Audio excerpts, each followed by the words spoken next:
aurai l'occasion, après la conférence, de discuter un petit peu pour découvrir leurs projets. On est aussi sur un volet d'accompagnement digital pour les entreprises des Vosges. Le K-Alpha est rattaché à la CCI des Vosges et à ce titre-là, on accompagne les entreprises pour qu'elles puissent avancer et répondre à leurs problèmes. Ce soir, donc, j'ai le plaisir d'accueillir Thomas Uriès, qui est le patron des Jeans 1083, et Anaïs Voigilis, qui est docteur en géographie et qui est spécialiste des questions industrielles. Elle est chercheuse associée à l'Université de Haute-Alsace et directrice chez June Partner. On va commencer ce soir par des présentations, tout simplement. Thomas, est-ce que tu peux nous rappeler un petit peu le parcours? Parce qu'il faut savoir que Thomas était au départ informaticien à Grenoble, et il a complètement changé de vie. Il est parti à Romans-sur-Isère, ville plutôt de la chaussure, mais où il a décidé de fabriquer, même pas de fabriquer, dans un premier temps de vendre des vêtements éthiques, et il va nous expliquer un petit peu comment il a fait ce choix et pourquoi. Bonsoir à toutes et tous. Effectivement, moi je suis informaticien à la base. J'ai fait des études d'informatique à DUT Télécom et Réseau. On entend correctement, et en fait, ça m'a emmerdé. Donc du coup, j'ai cherché à me réorienter dans une licence de management commercial, et j'ai été embauché dans l'école dans laquelle j'étais étudiant comme responsable informatique. Donc je suis retombé maladroit dans l'informatique. Après, c'est dans une école de commerce, donc c'était cool, j'ai rencontré plein de gens, j'ai appris plein de choses grâce aux profs qui étaient mes collègues. Donc j'ai découvert la compta, le marketing, tous des trucs que j'avais jamais appris avec mon bac technique, génie électrotechnique et mon DUT informatique. Et au bout de 4-5 ans, en fait, je tournais en rond dans cette informatique et dans cette école de commerce. On travaillait tous au moins 8 heures par jour pendant au moins 40 ans, et consacrer toutes ces secondes, ces minutes, ces heures de travail à un truc qui m'ennuyait, et ben du coup, au bout d'un moment, c'était plus possible. Et donc en 2007, j'ai quitté ce métier d'informaticien, et je voulais vivre à Romans. Donc le Romans, c'est la Drôme, c'est près de Valence, pour pas qu'on vende la maison de mes grands-parents. Donc je me suis installé dans cette maison, et juste à côté, il y avait une autre maison qui appartenait à mes parents, dont ils faisaient rien, qui était en face d'un grand centre commercial. Et du coup, comme il y avait beaucoup de fringues qui étaient vendues dans ce centre commercial, marque à nous, je ne sais pas s'il y en a par ici, c'est du déstockage de vêtements, pas bio, pas équitable, fait au milieu. Et donc je me suis dit, tiens, moi je veux du sens dans mon boulot, je veux que mon travail serve à quelque chose, donc je vais proposer aux marques écologiques et équitables de vendre leur déstockage en face du grand centre de déstockage marque à nous pour toutes les autres marques. Et puis j'ai appris ce métier de commerçant sur le tas parce que j'étais dans l'informatique. J'étais même pas du tout intéressé par la mode, parce que pour moi s'habiller c'était vraiment consommer, c'était vraiment utilitaire. Et j'ai appris après coup, en fait, j'ai découvert après coup grâce au musée de la chaussure à Romans que se vêtir c'était avant tout, en fait le vêtement c'est le premier média de soi-même. Et en fait s'habiller c'est pas du tout une fonction utilitaire, c'est une fonction identitaire. Quand on voit les premières chaussures au musée de la chaussure, on s'aperçoit que les premières chaussures hommes sont très hautes, elles sont pas du tout pratiques, elles servent à être encore plus chef. Et c'est super cliché, je suis désolé, mais c'est très archaïque. Les premières chaussures de femmes sont ornées de bijoux. C'est les premières chaussures qu'on a retrouvées, donc elles n'avaient pas de vocation utilitaire, elles avaient une vocation identitaire. Et ça m'a complètement retourné le cerveau, parce que du coup j'ai compris à quel point en fait la mode pouvait être un vecteur vertueux des idées que je voulais partager, respecter les gens, respecter l'environnement, avoir du sens à sa vie. Et quand j'ai compris qu'en fait toutes ces valeurs-là rassemblaient tout le monde, en fait personne n'est pour le travail des enfants, personne n'est pour les pesticides. Qui en met dans son jardin? Je pense pas grand monde. Donc en fait, massivement, on est contre ces idées-là.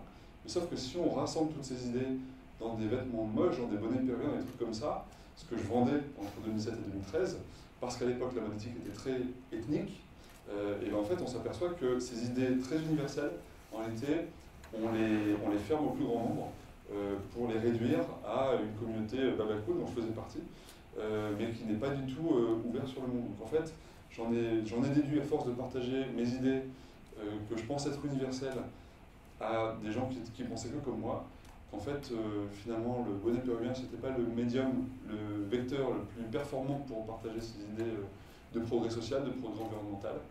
Et quand mes fournisseurs de mode éthique, qui du coup ne séduisaient pas grand monde, ont fermé, pour pas fermer, du coup j'ai créé ma propre marque.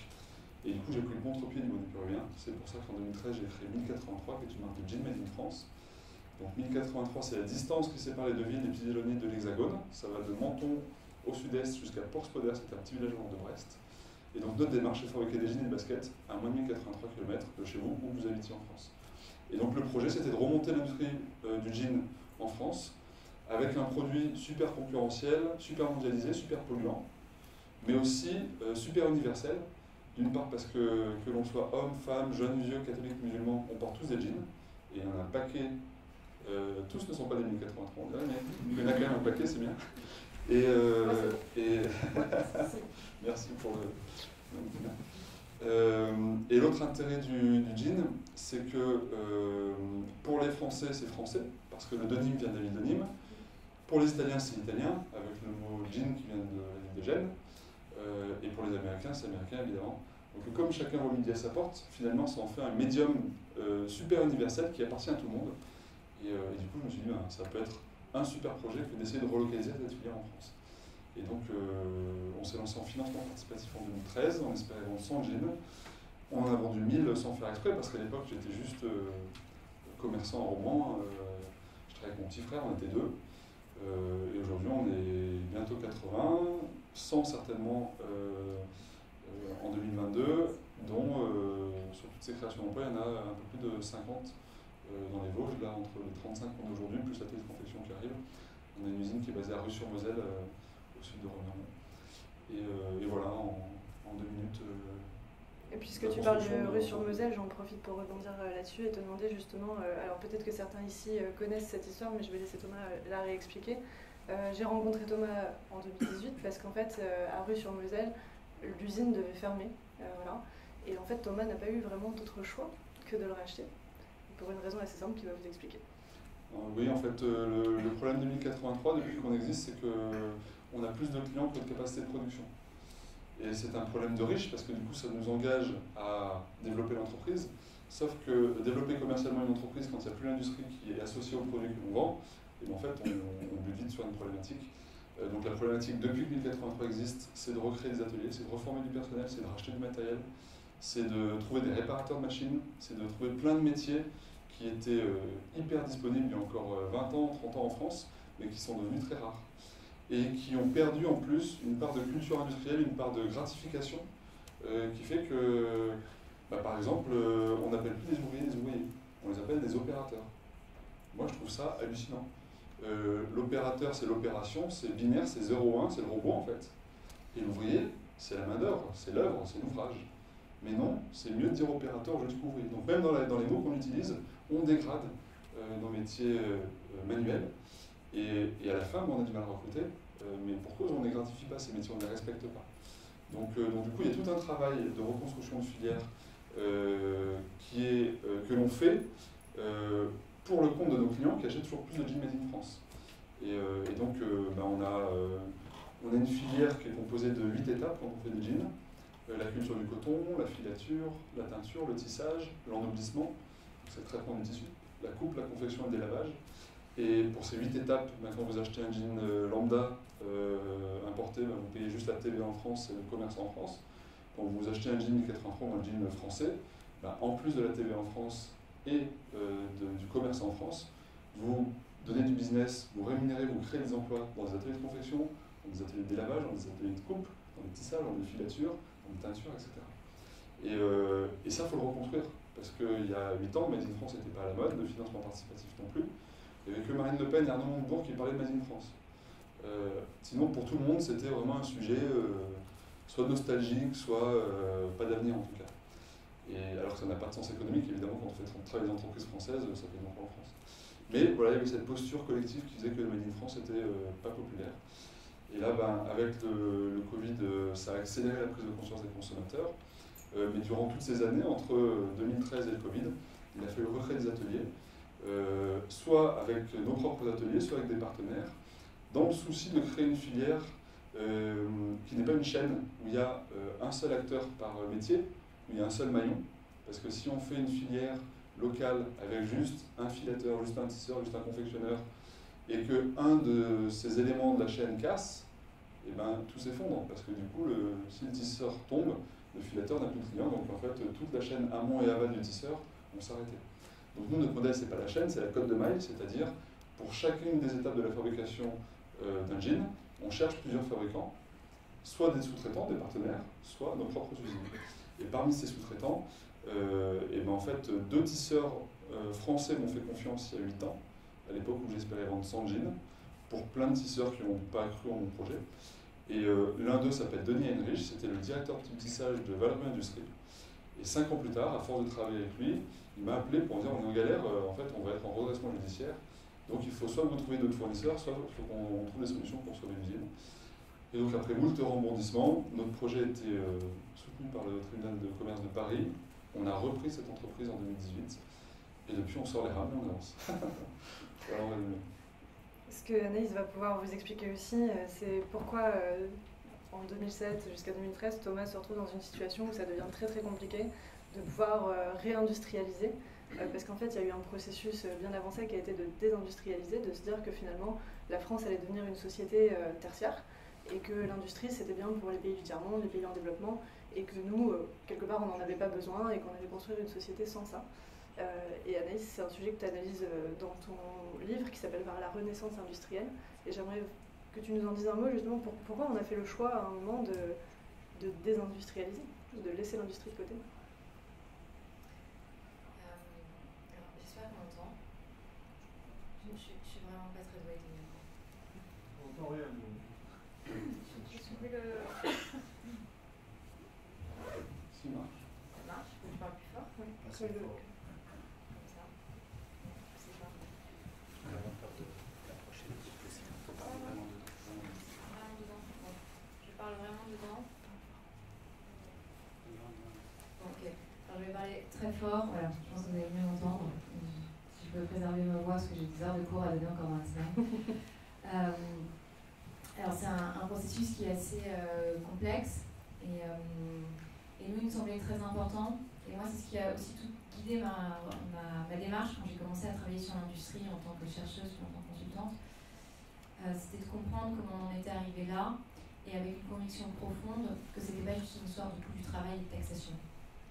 Parce que tout ce qu'on entend, dès que quelqu'un vous parle de la situation française, c'est le coût du travail. Et moi, j'adore qu'on parle du coût du travail et que ce soit des gens qui soient payés plusieurs dizaines de milliers d'euros par an, voire centaines de milliers d'euros, et qui ne se posent jamais la question de ok, est-ce que moi je serais capable de diviser mon salaire par 2?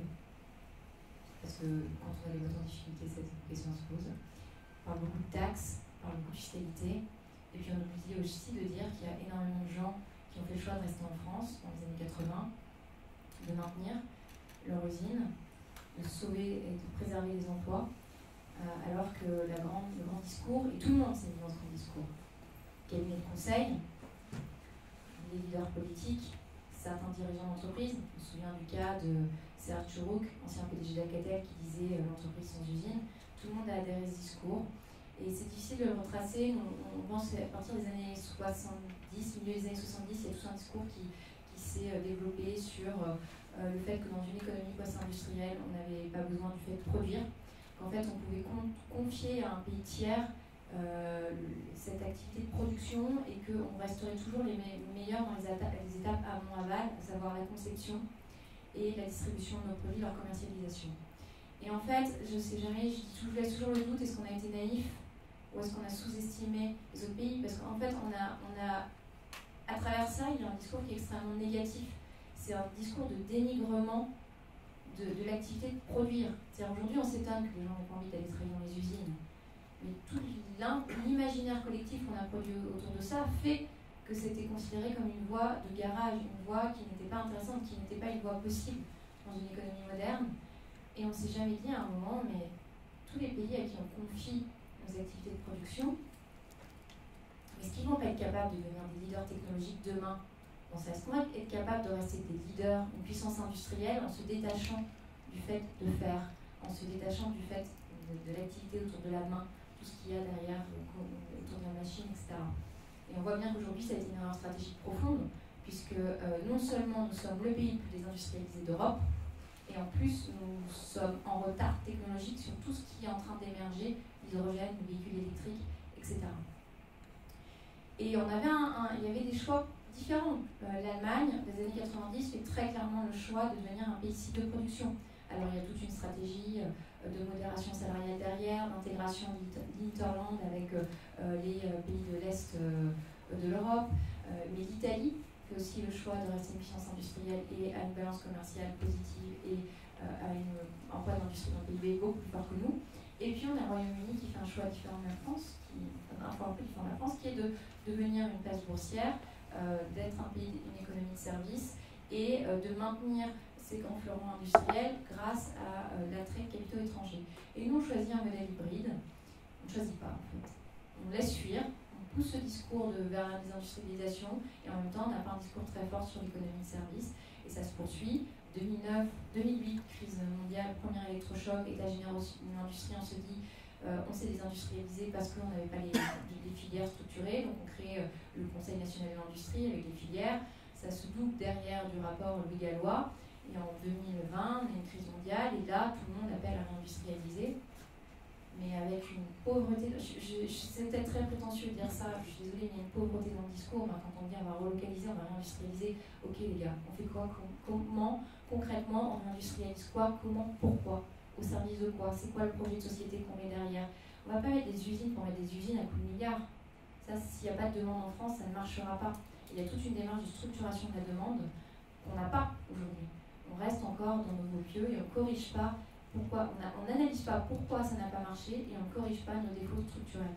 Et alors, nos défauts structurels, voilà, les corrections qu'on va faire, ça va être encore de la fiscalité et on n'a même pas le courage de faire une vraie réforme fiscale pour l'adapter aux enjeux, notamment climatiques. Voilà. Parce que là, il y a un discours en France qui est quand même de dire on va réindustrialiser, c'est très à la mode. Et vous en pensez quoi justement? Est-ce que vous trouvez que c'est des promesses en l'air? On vous a vu assister à une commission à l'Assemblée nationale où vous êtes un petit peu rentré dans l'art, pour dire ça très poliment, de toutes les personnes qui étaient autour de la table. Mais quel est le problème? Est-ce que c'est possible de réindustrialiser et qu'est-ce qu'on va pouvoir faire ou pas, selon vous? Je pense que Sauvage pourra apporter un complément de réponse sûrement par son expérience, mais bien entendu que c'est possible de réindustrialiser. Comme on peut relocaliser des activités en France, c'est possible. Mais il faut prendre le temps en fait, de se questionner sur pourquoi on veut le faire. Ça répond à quoi? Est-ce qu'on veut créer de la valeur sur notre territoire? Est-ce qu'on veut créer de l'emploi industriel?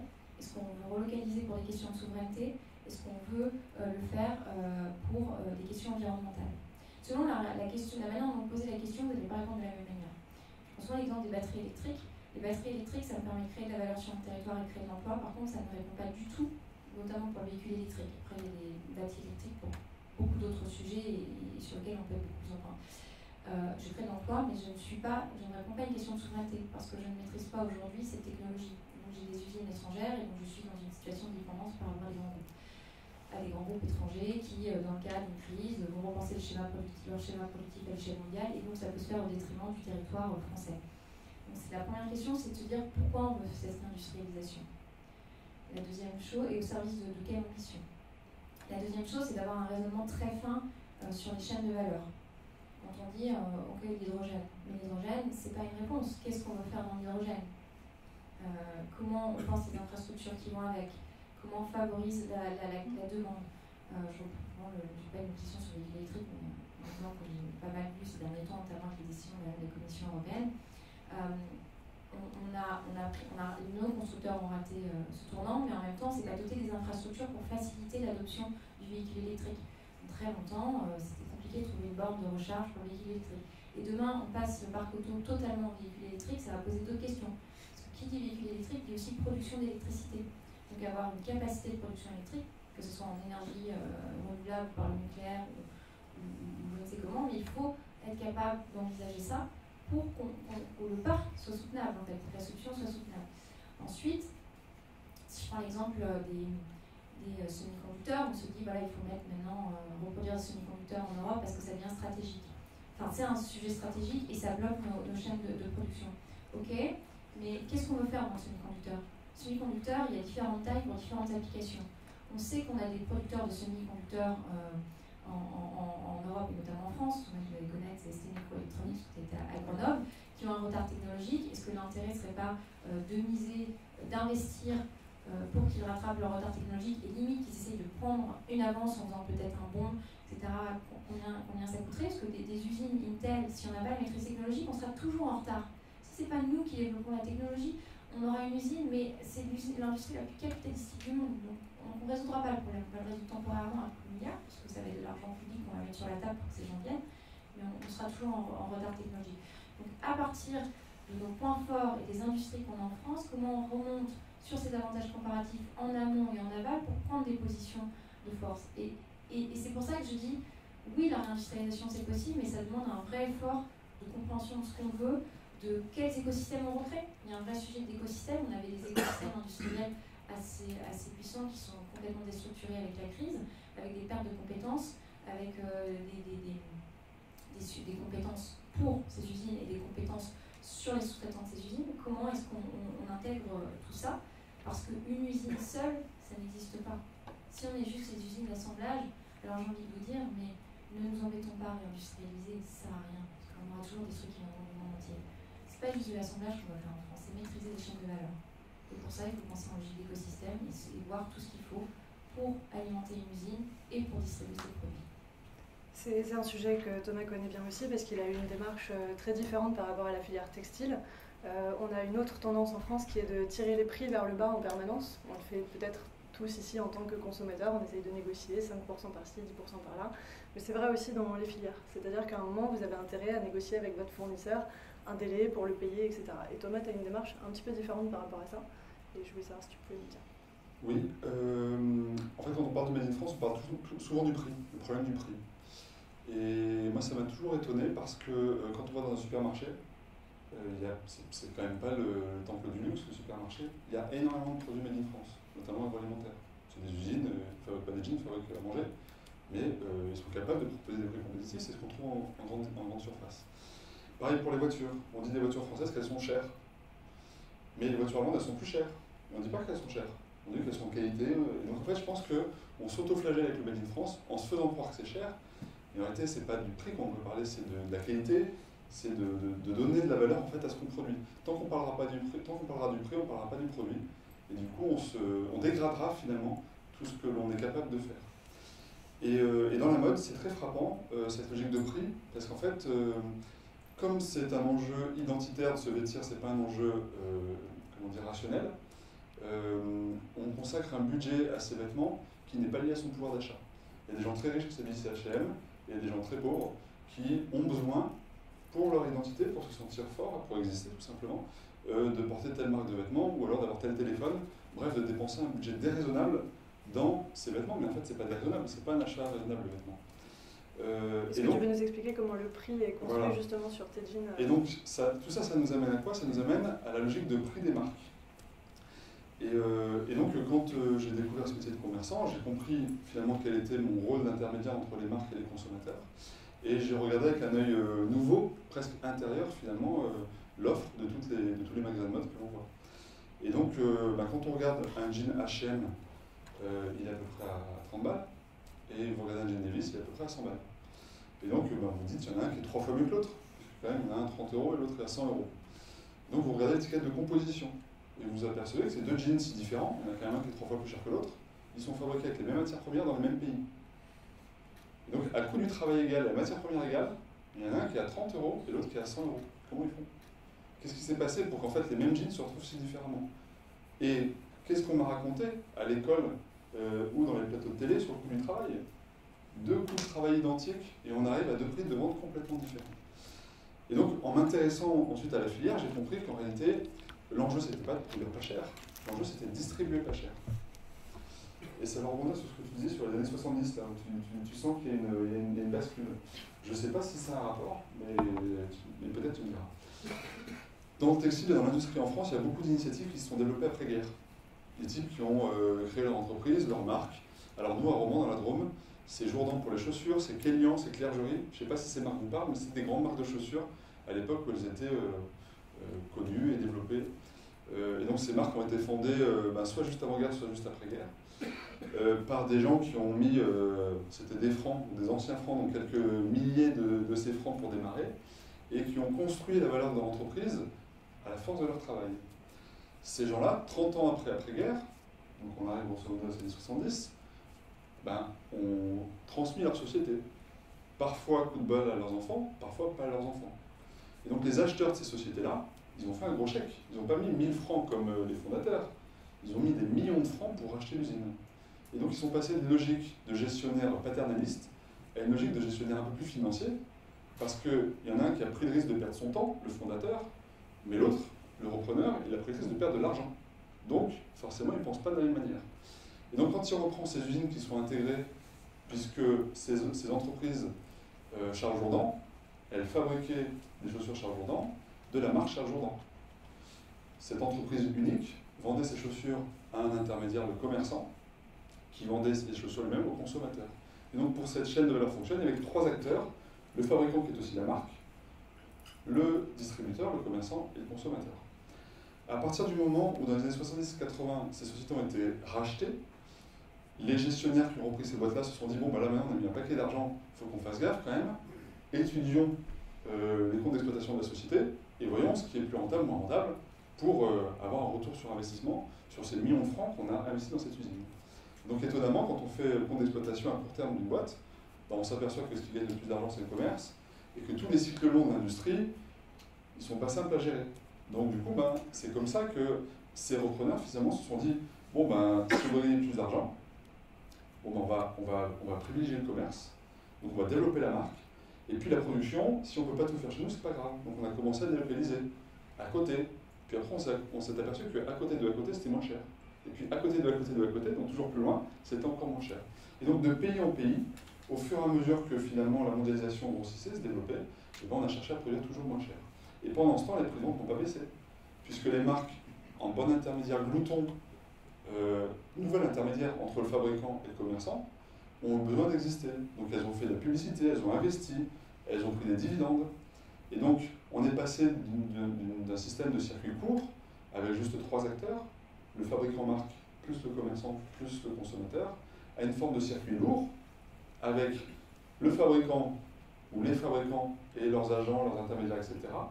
La marque en intermédiaire entre le fabricant et le commerçant, et le consommateur au bout de la chaîne. Avec l'intermédiaire marque, qui est dans une logique vraiment d'optimisation d'investissement qui a été fait dans les années 70-80, qui fait que pour exister, on fait de la pub, on veut faire des dividendes, et du coup, finalement, les marges qui ont été nécessaires pour que ce circuit lourd fonctionne ont conduit à démultiplier les marges entre le prix de revient et le prix de vente. En gros, une chaussure fabriquée pour 10 était vendue 30, on faisait x3. À partir du moment où les marques sont arrivées au milieu, et ben on est passé à x6, x7, x8, x9, x10, x11, x15. Et donc ben, les marges ont grossi. Ça veut dire qu'à prix de vente égal, il fallait produire non pas 3 fois moins cher, mais 10 fois moins cher pour être compétitif et que le modèle fonctionne.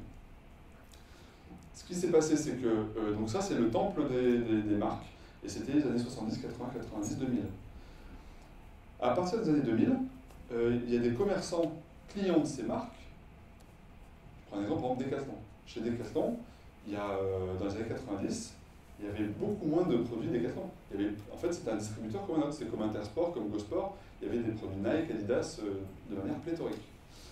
Et en fait, Decathlon s'est dit, mais merde, moi j'ai peut-être 1000 magasins, je consomme des milliers de paires de chaussures que je vends chaque année à mes clients.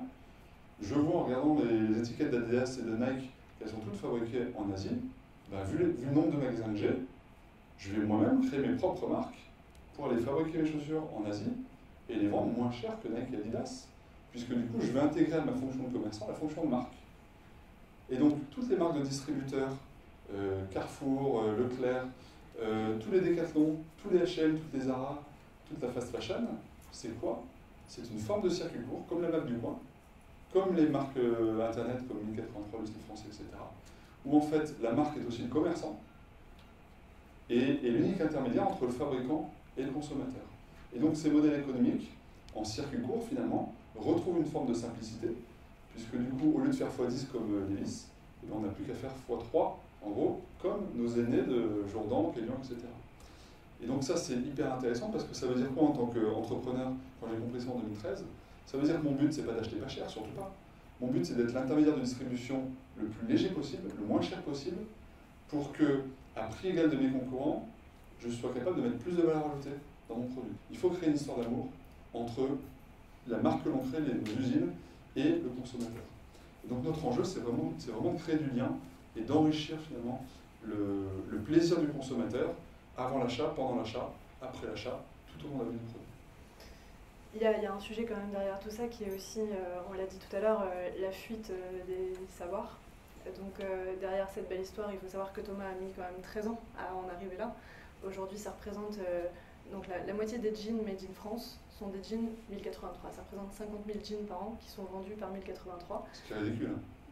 Parce que 88 millions, 50 000, bon, mais on peut le voir. Je contribue.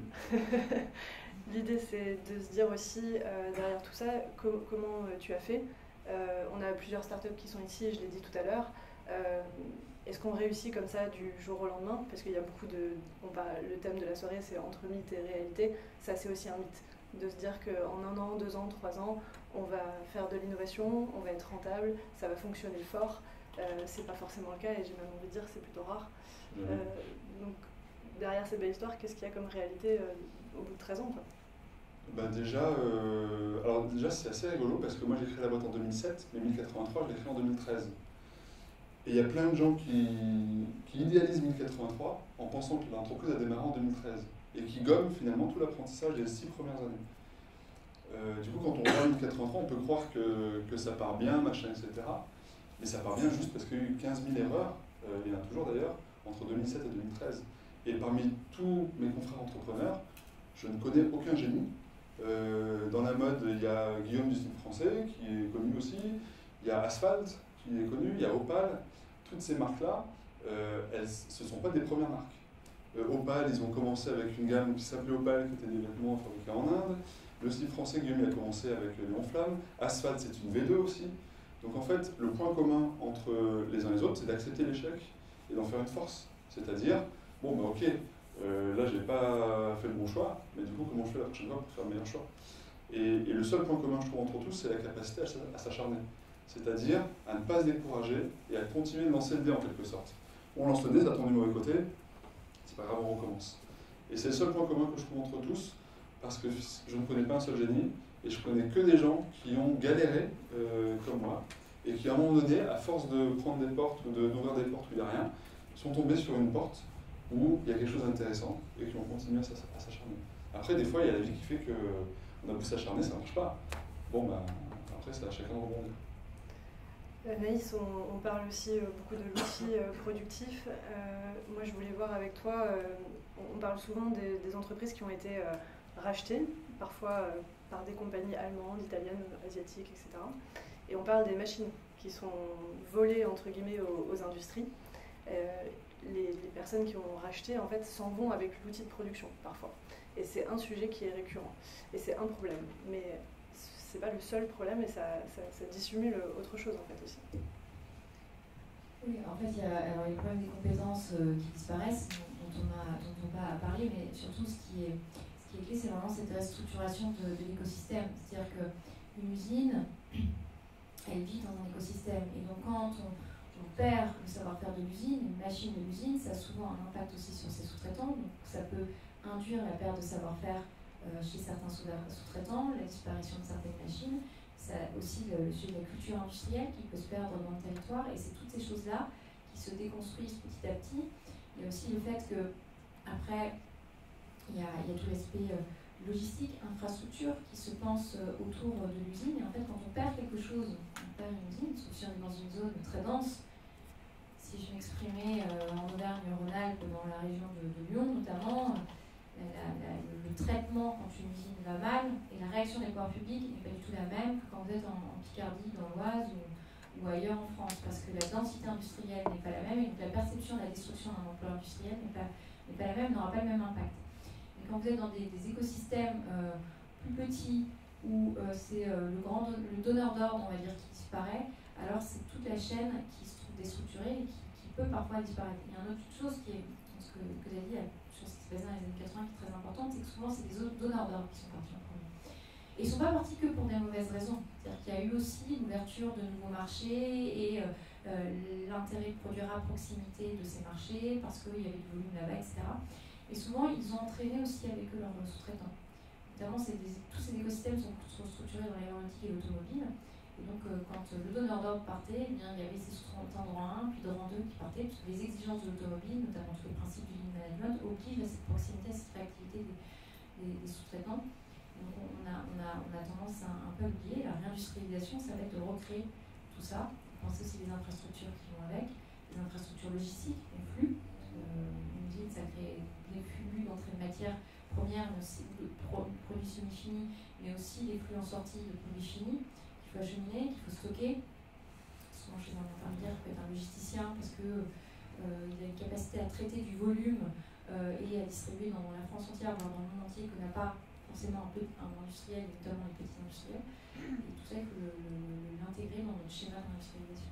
Dans ton livre, tu expliques aussi pourquoi des territoires anciennement industriels ou qui le sont encore, mais un peu moins que par le passé, auraient intérêt en fait à accueillir ces nouvelles infrastructures. Il y a un sujet en fait. Où doit-on réindustrialiser? Dans quelle région? Pourquoi? Il y a plusieurs choses. Pourquoi ces territoires en priorité, même si on voit que dans l'évolution de l'emploi industriel, on voit une bascule en fait de toute la partie est de la France vers l'ouest, on continue à détruire les emplois dans l'est, notamment jusqu'en 2017, et la dynamique de création d'emplois industriels, elle se fait beaucoup dans l'ouest, parce que dans l'ouest, on a des secteurs qui étaient très dynamiques à ce moment-là, notamment l'aéronautique, qui a sa grosse base à Toulouse et la région de Toulouse, mais qui en fait nourrit des sous-traitants sur toute la côte ouest, au moins jusqu'à Nantes. Vous avez beaucoup de petites entreprises dont on ne parle pas, mais qui en fait ont des rôles clés pour construire un avion chez Airbus ou des moteurs d'avion ou autres, et qui sont sur toute la côte ouest. C'est pour ça qu'on a ce déplacement. Mais pourquoi est-ce que c'est intéressant ces territoires? Parce qu'ils ont une culture industrielle. Culture industrielle, des savoir-faire, des compétences. Toyota qui va s'implanter dans le nord de la France, c'est aussi parce qu'il y a une culture industrielle et des compétences disponibles. Et cette culture industrielle, elle est d'autant plus importante qu'il y a aussi une acceptabilité de l'usine et du risque industriel. Parce que, et ça complétera ce que dira Thomas, on a sur le fait qu'on n'accepte pas. Les gens qui ont réussi ont aussi échoué. Donc on est dans un pays où on n'accepte pas l'échec et on n'accepte pas la prise de risque. Et ça s'oublie aussi du principe de précaution et tout ce qui va avec. C'est que quand on va faire revenir des usines, on va aussi faire revenir des usines qui produisent des choses qui par nature sont à risque, qui par nature peuvent être polluantes. Par le principe actif, c'est quand même on utilise des matériaux qui peuvent être inflammables, qui peuvent être par nature instables, et donc on a ce risque qu'on doit accepter. Et aujourd'hui, on n'accepte pas trop. Il faut voir, par exemple, on a eu 2 accidents industriels majeurs au cours de ces 20 dernières années, c'est Lubrizol et AZF. On a créé un surplus normatif à partir de ça. On oublie de dire que pendant toutes ces années, il y a eu aussi, parce qu'on avait déjà des normes très élevées, pas eu d'accident industriel. Et quand il y a un accident, on ne parle pas aussi alors, j'ai dit Lubrizol, par exemple, des incendies parfois qui se produisent, que toutes les mesures qu'on a actuellement font que le risque est très limité. Et il faut qu'on accepte ça avec la réindustrialisation, sinon on ne sera pas dans les usines. Et donc, dans les territoires qui ont connu des usines, ils ont cette culture industrielle et ils ont ces compétences. Ils ont aussi des friches industrielles, parce qu'on est sur un principe de zéro artificialisation des sols. Sauf que si on rapatrie des usines, eh bien on va replanter des mètres carrés. Alors même si on fait des usines qui par nature sont plus petites, plus compactes, parce que les techniques de production ont beaucoup évolué, eh bien on va devoir avoir besoin d'espace. Et donc là il y a tout le sujet de la réhabilitation des friches industrielles. Mais aujourd'hui on est quand même dans un cas où réhabiliter des friches industrielles coûte plus cher que bâtir du neuf. Que quand vous reprenez une friche industrielle, si le travail de dépollution, des aménagements, etc. n'a pas été bien fait, il y a aussi une question de qui récupère le risque inhérent à la pollution antérieure. Donc c'est des chantiers lourds, mais aujourd'hui je crois que les collectivités sont beaucoup plus prêtes à prendre le risque aussi, à accompagner les entreprises là-dedans. Et les logisticiens, pas les logisticiens, mais en tout cas ceux qui construisent des bâtiments industriels sont aussi prêts à prendre une part de risque et du surcoût. Parce que de toute façon, il y a une demande qui est telle qu'on va devoir passer par cette réhabilitation. À la fois une demande et à la fois une contrainte qui font qu'on doit trouver un équilibre. Et la dernière chose, au-delà de la culture industrielle, des compétences, du bâti disponible, du foncier moins cher souvent dans ces zones, Il y a un vrai sujet à penser, c'est le sujet d'infrastructure. Par exemple, aujourd'hui, je suis venue de Paris. Petite question sur le sujet des trains. Je suis une grande amoureuse du train, du TER. Si je pouvais vivre dans un train, mon rêve, ça serait d'avoir un train dans lequel je peux vivre, avoir une locomotive et tout. Ouais. C'est pas très réaliste, mais je me confie si quelqu'un peut m'aider à réaliser. Ou partage le même rêve que moi de vivre dans un train tout le temps, dans une belle locomotive à hydrogène vert si possible. Qui est bienvenue. Mais au-delà de ça, c'est très compliqué en fait. Je parle en ferroviaire. Par exemple, tu as aussi le sujet de faire venir les clients internationaux si tu veux aller à l'export. Et bien, c'est très facile de faire Paris vers pas mal d'endroits en France. Et encore, il n'y avait qu'un train direct. Je suis arrivée à 14h pour 19h.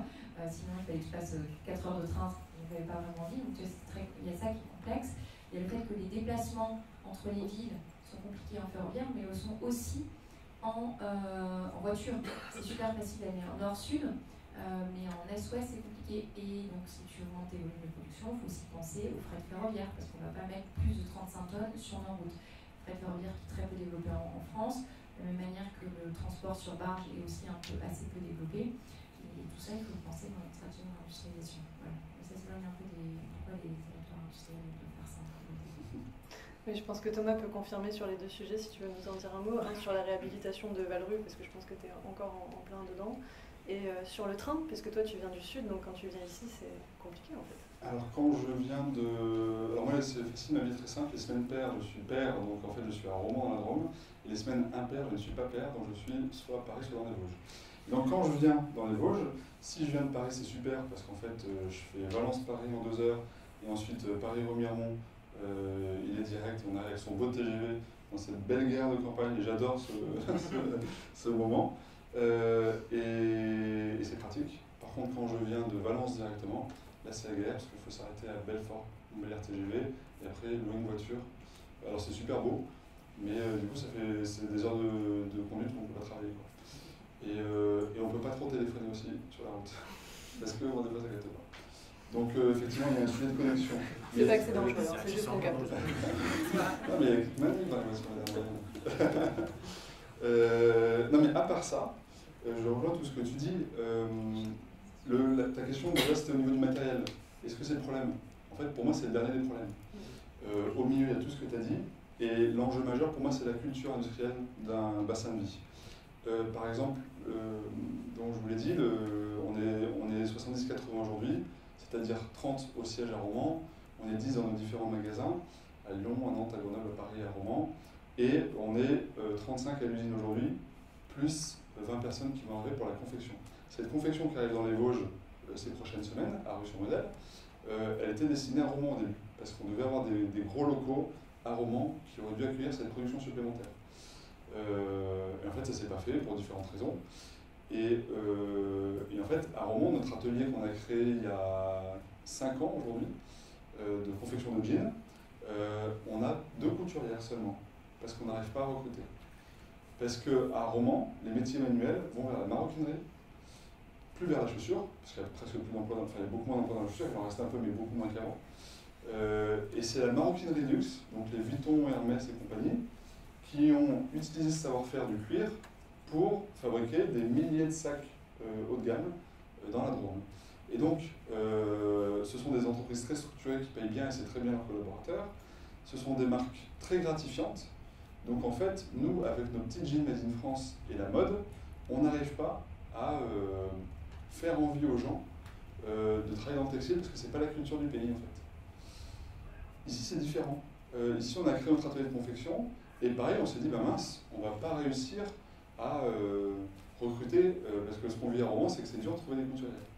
Et donc on a mis une annonce à Pôle emploi, on a été super bien accueillis par l'écosystème vosgien, la préfecture, etc. Et donc France Air Textile, notamment, nous a aidé à publier une annonce pour ce job de couturière. On espérait trouver 20 couturières, si on avait 10, on était contents. Et il y a eu des dizaines et des dizaines de candidatures spontanées. Pourquoi? Parce qu'en fait, le textile, en fait, c'est la culture d'ici. Les usines textiles, elles font pas peur, tu parlais de pollution, mais rien que les nuisances, une usine ça fait du bruit. Et ben en fait, il y a des usines parfois qui sont là depuis des décennies et qui doivent déménager parce que les riverains qui sont nouveaux se plaignent des nuisances de l'usine qui était déjà là. Donc ça montre les difficultés qu'on a en tant qu'industriel en termes de culture d'entreprise. Bon, bah ça, on a passé à Rue-sur-Moselle. Et heureusement, sinon, on devrait aller en périphérie, en zone industrielle, tout un truc qu'on n'aime pas. Et du coup, aujourd'hui, on a eu plus d'une centaine de candidatures. On n'a aucune difficulté à recruter des couturières. Parce que c'est la culture du pays, ici. C'est un actif génial, avec vos friches industrielles, cette culture industrielle, et tous les écosystèmes qui restent malgré tout. Pour moi, vous êtes des territoires qui ont des chances énormes d'être attractifs pour des industriels qui voudraient relocaliser. Parce qu'en fait, tout ce truc-là qui est très lent à reconstruire, notamment la partie culturelle, elle est présente. Et elle est super lente à reconstruire ailleurs. On ne peut pas l'artificialiser en fait. C'est des décennies de culture, de patrimoine émotionnel qu'il faut reconstruire. Donc ça, c'est un énorme atout que vous avez ici. Et du coup, bah, nous, on en profite directement parce que les difficultés de recrutement qu'on pensait avoir dans les Vosges, parce que c'est ça qu'on avait connu dans la Drôme, on les a pas du tout. Il y a un dernier défi dont j'aimerais parler avec vous ce soir, parce que là on parle d'un sujet très économique, mais il va y avoir un sujet bien réel qui arrive, qui est l'écologie. Thomas notamment, tu as besoin quand même d'une certaine matière première pour pouvoir faire tout ça. Comment tu vas faire dans un monde où vraiment les ressources se raréfient, ou en tout cas, et du coup, deviennent plus chères aussi? Alors déjà, notre mission originelle c'était l'économie circulaire, donc arrêter de cultiver des fibres textiles mais les produire à partir de nos déchets, c'est l'objectif. Donc ça veut dire concevoir des jeans de telle sorte à ce qu'en fin de vie, ils deviennent la matière première de jeans neufs, et réduire la consommation textile. Parce qu'en fait, il y a deux enjeux textiles, la consommation trop importante et la manière de fabriquer. Donc si on règle pas les deux sujets, on va continuer de surconsommer, surproduire, et du coup, bah, on va trop ponctionner de matières premières sur la planète. Et comme on va le faire mal, en plus, parce que c'est un enjeu massif, bah, du coup, ça va continuer d'accélérer le changement climatique. Donc, pour éviter ça, il y a deux enjeux majeurs. Un, réduire la consommation de textiles, et il n'y a pas mieux placé que les marques pour porter ce projet-là. Ça peut paraître contre-intuitif, mais si les gens consomment moins, ils auront les moyens de consommer mieux. Donc, au lieu d'acheter de la merde à H&M et Zara, ils achèteront peut-être un peu plus 1083. Et donc, nous, on pense que si on réduit pour un jean acheté 1083, peut-être on va permettre par la suite d'éviter l'achat de 3-4 jeans de fast fashion. Et donc ça veut dire que le Made in France peut être directement, l'économie française peut directement profiter d'une consommation plus qualitative et plus émotionnelle des consommateurs français. C'est le pari qu'on fait. Donc le but c'est de jouer déjà sur cette quantité de matière, consommons moins pour ponctionner moins en quelque sorte. Et ensuite, quand on regarde les matières premières dont on a besoin, déjà, quand on relocalise les étapes de fabrication, on diminue énormément d'impact sur la fabrication de nos produits. Par le transport, bien sûr, mais par le type d'énergie qu'on consomme. Quand vous fabriquez un jean en France, vous avez à 3-4 fois moins de CO2 par rapport à une confection en Asie, tout simplement parce que l'énergie française est beaucoup plus décarbonée, grâce au nucléaire entre autres, que l'énergie en Asie. Et donc, le Made in France est le premier levier de respect des accords de Paris en termes de CO2. Et donc ensuite, une fois qu'on a dit ça, l'enjeu c'est de produire avec le moins d'impact possible sur la matière première. Et donc cette matière première, il y en a qui poussent en France, il y a du lin, mais si on se dit le lin c'est génial, on va en mettre partout comme le coton, on va avoir les mêmes problèmes de surproduction avec le coton qu'on avait avec le lin qu'on avait avec le coton. Donc la logique de remplacer une fibre par une autre, elle n'est pas tenable au niveau agricole. Finalement, la seule fibre textile qu'on gagnerait à traiter massivement, à apprendre à traiter massivement, c'est celle issue de nos placards. En fait, nous sommes tous d'immenses producteurs de coton avec notre consommation de jeans. 88 millions de jeans qu'on achète chaque année, c'est 90 millions de jeans qu'on jette chaque année aussi. Et donc ces jeans, qu'est-ce qu'on en fait en fin de vie? On les incinère, on les met à la poubelle, on n'en fait pas un gisement de coton, alors que c'est du coton. Donc depuis 3-4 ans, on a développé une technologie de détissage de jambes de jeans pour récupérer le coton originel et refabriquer à Rue-sur-Moselle notre propre matière première. Tu dis jambes de jean, est-ce que tu peux nous expliquer pourquoi on garde que le bas du jean? Parce qu'en fait, donc, quand on veut faire du recyclage, c'est plus facile d'avoir un gisement homogène qu'un gisement hétérogène. Donc déjà, on trie les types de vêtements. Si vous devez recycler, c'est comme à la maison, vous triez le carton, les emballages, les déchets alimentaires, c'est pareil pour les vêtements. Si vous mettez des vestes vertes avec des jeans bleus et des ceintures en cuir, tout ça c'est de la mode, vous ne pourrez pas faire un recyclage qualitatif parce qu'en fait, chacun de ces produits méritera une stratégie de recyclage différente. Donc nous, on se spécialise dans le jean. Ça nous permet d'homogénéiser les matières premières, ça nous permet aussi d'avoir un discours d'économie circulaire et un parcours d'économie circulaire simple pour le consommateur. Je vais dans mon magasin de jeans et je peux rendre un jean, et le jean que je vais acheter au même endroit, et ben en fait, il va être fait à partir des jeans que j'ai mis l'an dernier dans ce même magasin. Donc ça fait un parcours d'économie circulaire simple qui est engageant beaucoup pour le consommateur. Et donc une fois qu'on a fait ça, on a notre lot de jeans. C'est cool parce que c'est beaucoup de coton, c'est cool parce que c'est bleu, donc en fait déjà on évite un peu de teinture. Et l'autre problème du recyclage textile, c'est que dans un vêtement, il n'y a pas que du textile. Il y a des boutons, il y a des rivets, il y a des fermetures éclairs. Tout ça, ben, c'est pas du textile, donc il faut l'enlever. Et l'enlever, quand c'est sur des chemises, ben, c'est du boulot d'enlever tous les petits boutons, dans les étiquettes, il y en a partout. Alors que tous ces éléments dans le textile sur un jean, ils sont qu'à un seul endroit, le short. Donc ça veut dire que si vous coupez les jambes, et ben, en fait vous avez 100% de coton presque. Et donc ça rend le gisement beaucoup plus exploitable. Et donc une fois qu'on a fait ça, et ben, en fait on établit une stratégie d'effilochage spécialisée dans le jean pour abîmer le moins possible le coton qui compose le jean.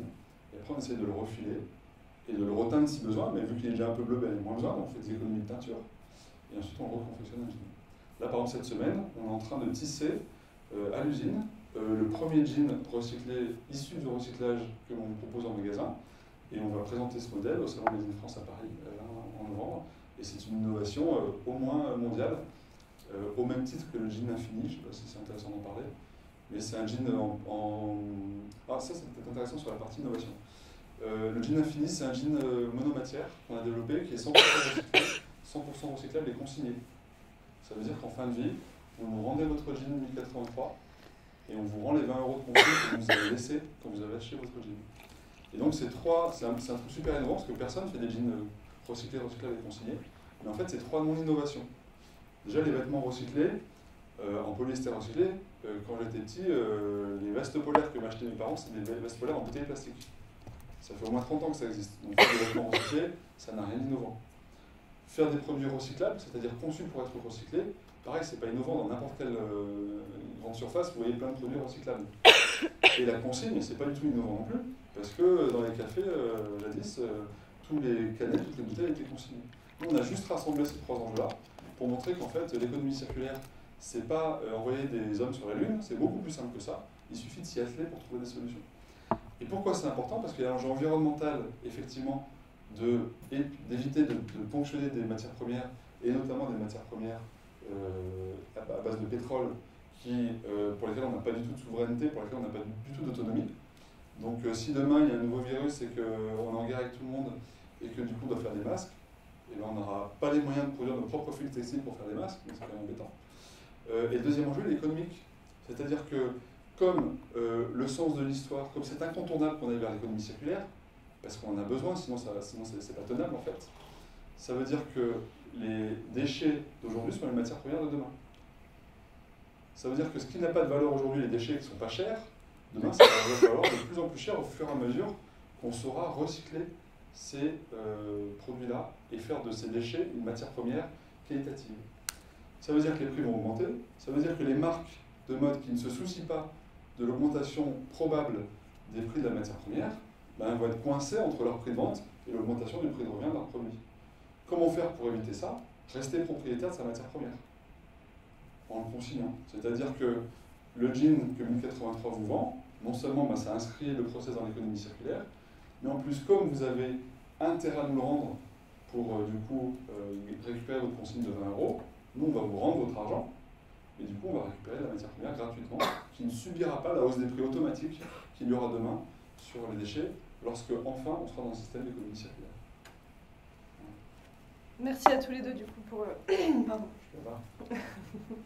Pour tout ça. On va peut-être prendre des questions dans le public. Je ne sais pas si certains ont des... Soyez pas timide.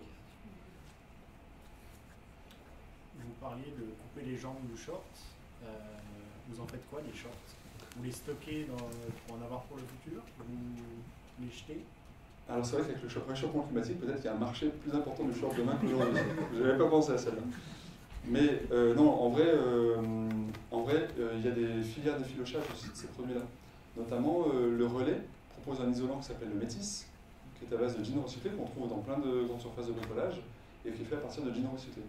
Et en fait, ce métis, c'est du non tissé, donc en fait, ça demande des fibres moins qualitatives que celles nécessaires à la filature.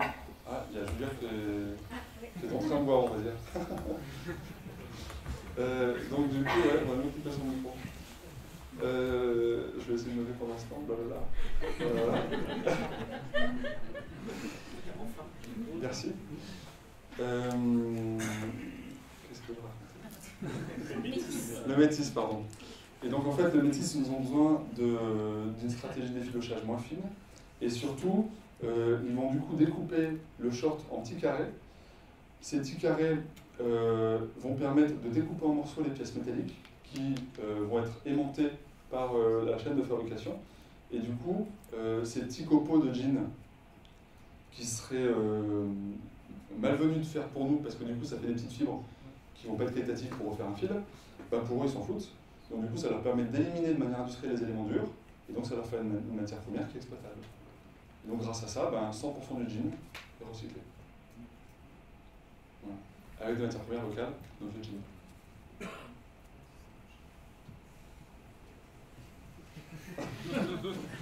Je suis à moitié en train de mourir, vous aurez tous le Covid à partir de demain. Rassure-toi, on a tout entendu. Ouais, je sais. On est comme ça, ok, Alpha. C'est tranquille, très tranquille. Est-ce qu'il y avait d'autres questions, à part de savoir si vous voulez voir mon test PCR? C'était si clair que ça? Les gens ont faim, en fait. Les gens ont faim. Bon, aussi. Ah, une autre question. Je vais continuer, vu que personne ne veut parler. Sur le transport, ça a parlé de train, ça a parlé de canaux. C'est quoi le projet? Enfin, on ne va pas creuser des nouveaux canaux, je ne pense pas que ce soit écologiquement acceptable en France de creuser un nouveau canal du Rhône au Rhin ou des choses comme ça. Donc comment on fait? On réutilise les canaux existants, on les modernise, on les creuse plus profond. Déjà, alors sur le train, il y a un fait qui est que le fret ferroviaire français est l'un des plus faibles d'Europe. Donc, bon, après, on a un vrai sujet de train, c'est-à-dire qu'on a quand même démonté beaucoup d'anciennes voies. Et après, sur les canaux, c'est surtout d'augmenter le fret sur barge qui existe déjà un petit peu, mais de manière timide. Et alors, il y a sûrement des travaux d'approfondissement de certains, mais il ne s'agit en aucun cas de développer de nouvelles choses, c'est juste d'utiliser ce qu'on a et qu'on n'a plus utilisé. Il faut savoir qu'il y avait beaucoup de ports, pareil hier dans l'enfant de Ville, c'est à Paris, mais bon, c'est pas très grave, c'est une ville en région parisienne qui en fait du fait de l'urbanisation a vu son activité portuaire d'apport de marchandises diminuer puis disparaître, et c'est toutes ces choses qu'il faut réhabiliter. Mais il y a toujours un sujet sur lequel on bute, hein, c'est vraiment l'acceptabilité. Notamment, tu parlais des usines qui doivent déménager. On a aussi une image qui est encore, je crois, plus terrible, c'est des agriculteurs qui sont jetés des pierres ou qui sont obligés qui sont condamnés parce qu'ils produisaient une nuisance, alors que les gens, quand ils ont acheté une maison, savaient déjà que leur activité existait. Donc il y a un vrai sujet. Alors, je pense que si on n'accède déjà plus à l'agriculture qui nous nourrissent d'une certaine manière, ça va être compliqué de faire accepter des usines et des nuisances qui peuvent aller avec. Parce que le port de Nancy, actuellement, c'est de la plaisance, c'est des quais, c'est... Il y en a des dizaines quand même comme ça de ports qui en fait n'ont plus été utilisés, et il y a peut-être aussi un moment d'adapter les moyens de transport à la taille des canaux pour monter ça, parce qu'on a aussi, à partir du moment où on va reproduire, l'exemple de Thomas, tu as une usine à Romans-sur-Isère, tu en as une sur les Vosges, tu as un moment où tu as du transport qui doit se faire, et ça va être du transport potentiellement routier, et si on multiplie l'expérience par 20, 30, 50 ou 100, si j'avoue mon rêve d'une usine par village, vous imaginez 36 000 usines en France, c'est des flux qui automatiquement vont être accrus et complexifiés, et donc qui vont poser des questions logistiques et de capacité logistique à faire. Nous aujourd'hui, par exemple, on confectionne une jean à Marseille, on en confectionne à Romans, on confectionne à Brioude, à Mont-Soleil-Mines, à Bobigny, à Calais. Tout ça, ça revient à Romans. Demain, on va confectionner à Roche-sur-Moselle. Tout ça, ça revient à Romans, de notre centre logistique. Et ça repart très certainement chez des clients à Marseille, à Brioude, etc. Parce que pour eux, 1083 c'est Marseillais pour les Marseillais, 1083 c'est Mont-Soleil-Minien, je ne sais pas comment on dit, à Mont-Soleil-Mines, c'est Calaisien à Calais. Et c'est très bien. Et donc le but du jeu en réalité pour demain, c'est de multilocaliser la production, de la régionaliser. C'est-à-dire que peut-être que... en fait, notre rêve, c'est pas que l'usine de Roux-sur-Moselle, elle fasse 1000 personnes. C'est par contre, on ait une taille humaine qui soit humainement durable, et qu'à partir du moment où on atteint cette taille humaine-là, on duplique le modèle dans notre territoire avec une logistique centralisée. C'est-à-dire que peut-être dans 10 ans, Roux-sur-Moselle, c'est toute la partie est de la France, et on crée une usine à Poitiers pour l'ouest de la France. Et puis encore plus tard, quand on se développe, et ben cette partie est, on la redivise en deux, avec les Vosges pour le nord, le quart sud-est, et puis Romand pour le quart sud-est. Ça, pour nous, c'est une vision saine du développement industriel, parce que du coup, ça concourt à réduire les transports, et donc toutes les infrastructures nécessaires au transport. Et du coup, si on relocalise ces usines sur les lieux de consommation, du coup, le gisement de matières premières est aussi local. Et donc, c'est là où on voit qu'en réalité, il n'y a pas de limite au modèle, si ce n'est se retrousser les manches pour le construire en équipe avec les consommateurs, les sous-traitants, tous ensemble. Parce que nous, ce qu'on fait, c'est juste la conséquence des achats de nos clients. En fait, NIC 83 n'a créé aucun emploi. Ce sont nos clients, les consommateurs, qui nous ont engagés, investis à créer des emplois par la consommation. Je rebondis un petit peu sur toutes ces histoires parce que moi j'adore le débat de l'industrie et de tout ce qui est délocalisation, relocalisation. Je suis spécialisée dans la logistique interne des entreprises et je m'intéresse énormément à tout ce qui est logistique intra-entreprise pour comprendre les enjeux avec la digitalisation. Pour moi, le K-Alpha est un environnement hyper intéressant parce que le terme de digitalisation et d'apport technologique auprès des entreprises et des industriels aujourd'hui sont très peu utilisés à bon escient. Et je trouve que par rapport à votre explication, si je ne me trompe pas, vous avez 6 sites aujourd'hui sur l'ensemble de la France, mais vous recentralisez tout sur un pôle logistique où j'ai pas bien compris à quel endroit il était localisé pour les redispatcher ensuite de nouveau chez chaque client. En termes d'araignée, là, on est en plein dans une grosse toile où c'est pas du tout optimisé en termes de flux logistique aujourd'hui. Oui, complètement. En fait, il y a des enjeux de taille critique, c'est-à-dire que ces ateliers de confection, déjà, ils font qu'une des 8 étapes dont j'ai parlé au début, c'est la couture. Ces ateliers, déjà, ils sont tout contents de créer de l'emploi. Quand ils ont gardé 100 mètres carrés avec 3 machines à coudre, on peut redémarrer quelque chose. Si demain, on veut mettre du stockage là-bas, de la logistique là-bas, il faut qu'ils changent de bâtiment. En fait, tout cet écosystème multiservice, en quelque sorte, il faut le recréer avec eux. Et donc, du coup, ça va prendre du temps. Et du coup, il y a des effets de service, c'est-à-dire que, oui, alors, nos clients ne sont pas, enfin, on vend sur Internet, on va faire 10 millions d'euros, on va dépasser 10 millions d'euros cette année pour la première fois. Nos clients sont partout en France. Et parmi tous ces clients, il y a quelques centaines de clients, si ça se trouve, qui reçoivent en effet des clients qui achètent sur Internet à Marseille et qui reçoivent un jean qui est fabriqué à Marseille, qui va à Romand dans notre centre logistique et qui revient à Marseille. Ça, on vivra tant qu'on ne sera pas suffisamment gros à Marseille pour mettre un centre logistique qui le fait localement. Mais c'est un énorme progrès déjà par rapport aux 65 000 km que parcourt un jean conventionnel. Nous, peut-être on en parcourt aujourd'hui 6 500 avec l'importation de la Tanzanie, du coton. En fait, je pense que dans le modèle de l'industrialisation, il y a également la façon de penser et de mutualiser les ressources au-delà de la productivité et des matières premières. Et c'est un gros enjeu aujourd'hui sur notre société actuelle avec MGIB, parce que je me rends compte du gâchis qu'on a entre les différentes compétences d'entreprises qui travaillent sur des mêmes sujets et qui ne mutualisent pas leurs efforts pour partager des espaces, pour partager des espaces de stockage, justement par rapport à des besoins où une entreprise spécialisée dans de la production, à côté il y a un local de disponible où on peut partager ses ressources, on ne le fait pas pour des problématiques de communication, des problématiques d'outils et des problématiques de propriété intellectuelle qui fait qu'on bloque complètement et on veut rester cantonné sur notre métier en disant non, c'est nous, c'est notre activité, alors qu'en fait en s'ouvrant au monde extérieur et au monde qui nous entoure, on se rend compte qu'on fait à peu près tous la même chose et qu'on pourrait être 5 fois plus efficient en termes d'optimisation des ressources et d'écologie si on pensait déjà différemment, tout simplement. Peut-être me permettre une réaction si vous êtes parce qu'une vision un peu différente parce que je travaille avec beaucoup d'industriels. Il y a en effet un vrai sujet de dialogue entre les industriels, c'est-à-dire de confiance, de capacité à s'allier avec son concurrent pour aller attaquer de nouveaux marchés, de faire du co-investissement. Typiquement sur la relocalisation, il y a vraiment le sujet de co-investir. D'ailleurs, ça a été un cas en Alsace, il y a 2 industriels qui ont co-investi dans une usine dans l'électronique parce que un industriel seul n'avait pas la masse suffisante et à 2, ils se rendaient compte qu'ils avaient une chose à écrire. La deuxième chose, c'est On dénigre beaucoup l'industrie, mais alors les logisticiens, c'est vraiment la dernière roue du carrosse, personne ne les aime. Ils sont moches, on le cache. Et je crois que pour le coup, les logiciens ont aussi des réponses à apporter aux industriels parce qu'ils ont un volume de clients qui leur permet, eux, d'apporter d'investir dans des outils, tout ce qui va être optimisation des feuilles de route de transport, tout ce qui va être optimisation des camions, c'est-à-dire plutôt que d'avoir un demi-camion plein, comment est-ce que je peux avoir un camion complet en travaillant avec différents industriels. Et ça parce qu'eux, ils ont les outils. Ils peuvent aussi co-investir. On avait un de nos clients dans le sud de la France qui faisait des boîtes de conserve. Et donc les boîtes de conserve, c'est très saisonnier parce que les haricots verts, c'est en été, les pêches, les poires, tout ce que vous voulez, c'est plutôt en été. Et donc la production est plutôt concentrée sur une période de l'année parce que les légumes, on a beaucoup de mal les fruits, on a beaucoup de mal à les conserver.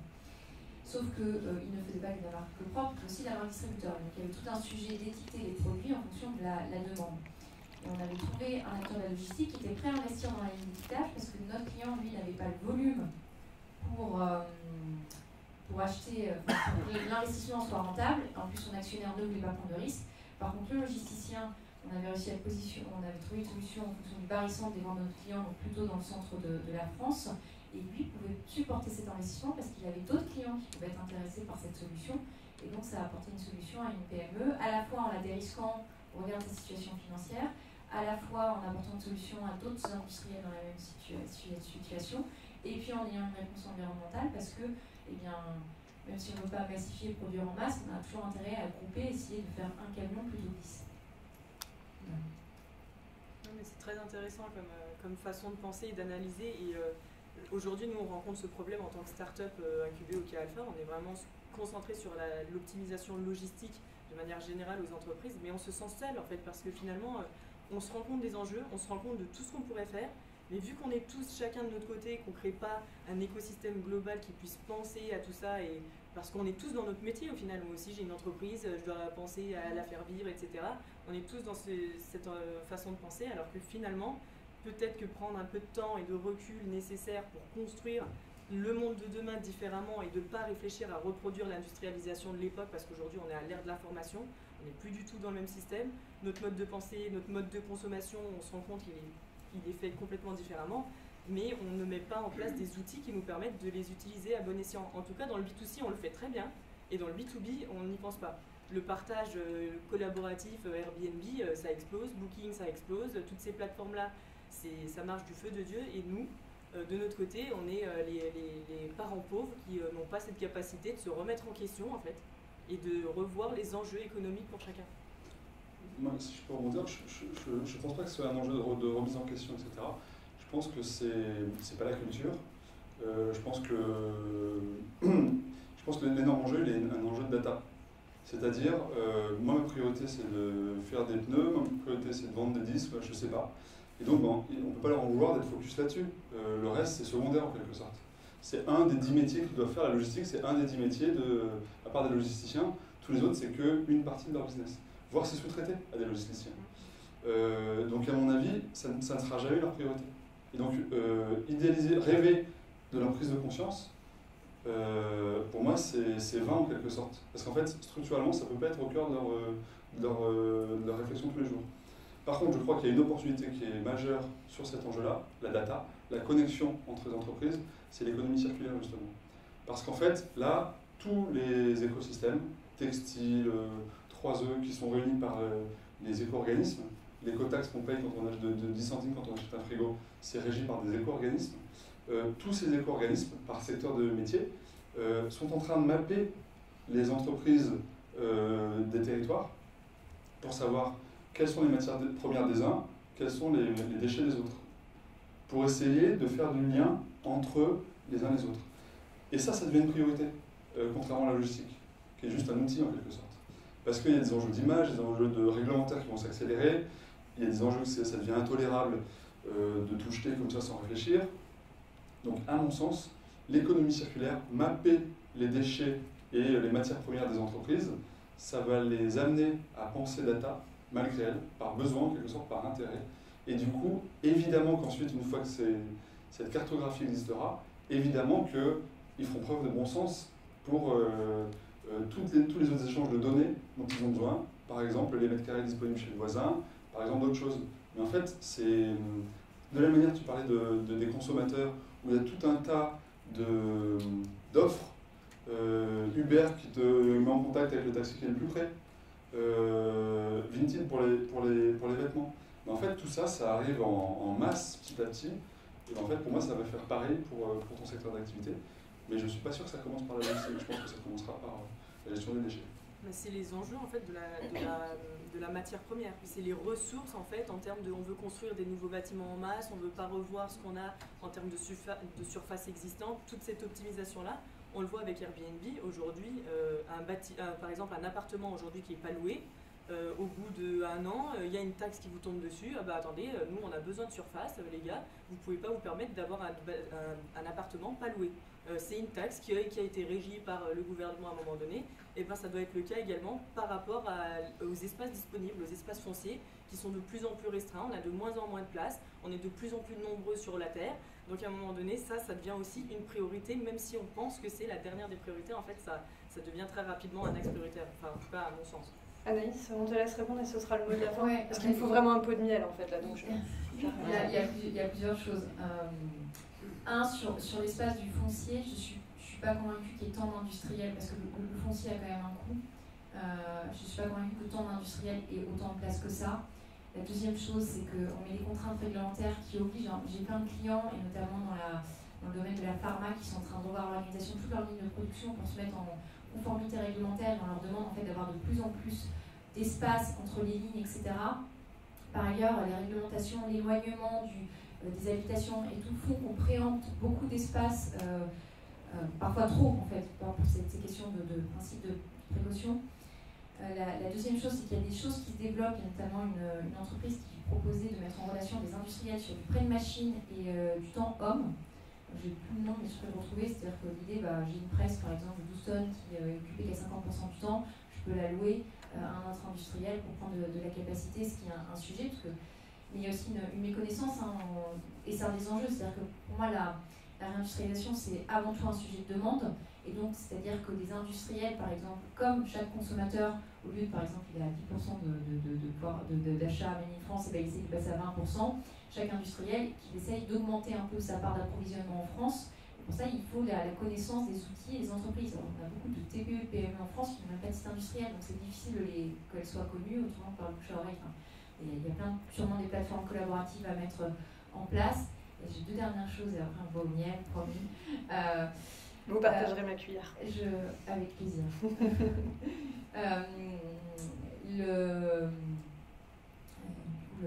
La logistique, pour moi, c'est pas un sujet d'industriel, c'est pas le métier des industriels. En fait, on voit très bien les industriels, je sais pas qui doivent. La logistique interne, oui, la logistique amont, aval, je pense que c'est bien quand c'est quand même traité à des gens qui ont ces métiers et qui savent au mieux optimiser leur flux. Et la deuxième chose sur cette logique de coopération, c'est qu'il faut aussi le faire sur les compétences. On a tout le monde dit aujourd'hui, je ne trouve pas les compétences dont j'ai besoin. Eh bien, il y a plein de petites entreprises qui gagneraient à s'associer avec leurs concurrents dans le même territoire, notamment un territoire très demandeur d'emploi, pour aller faire des chasses peut-être à l'extérieur de leur écosystème, parce que plus on va avoir de demandes, plus on structure pour certaines compétences, plus on arrive à restructurer un écosystème, plus ça sensibilise aussi les missions locales et tous les acteurs. Et une entreprise seule, on peut, c'est pas seul, on va vite, mais à plusieurs, on va loin. Moi, au départ, je raisonnais beaucoup seul, on va très vite, c'est vrai, surtout quand c'est dans le conseil et que les clients qui sont tous adorables, gentils, et que leur équipe est toute adorable, gentille, et tout le monde va très vite. Mais en fait, c'est l'intelligence collective qu'on doit faire marcher, se dire qu'on va ensemble dans un but commun. C'est pas réindustrialiser notre pays, c'est créer une société dans laquelle on apprécie de vivre ensemble et qui est durable et vivable. Merci beaucoup. Je crois qu'on a une dernière question de Julien qui est au fond. Vraiment une question, c'est plus une remarque sur l'économie circulaire qui a été beaucoup évoquée. Donc effectivement, l'économie circulaire, c'est pas que le coût des matières recyclées en termes de la valeur auront de plus en plus de poids dans l'industrie, mais il y a un écueil à éviter. Moi j'ai un industrie, le papier, le carton, ou l'écueil, on l'a vu la rencontrer comme un fouet, c'est qu'il y a un certain niveau de valeur de la matière déchet qui devient matière première. En fait, le système de valorisation à l'échelle mondiale et d'échanges internationaux en fait, reprend le pas dès l'instant qu'une matière a une valeur. Et il y a des containers entiers de vieux papiers et vieux cartons qui partent vers l'Asie ou l'Amérique du Sud, des marchés très consommateurs.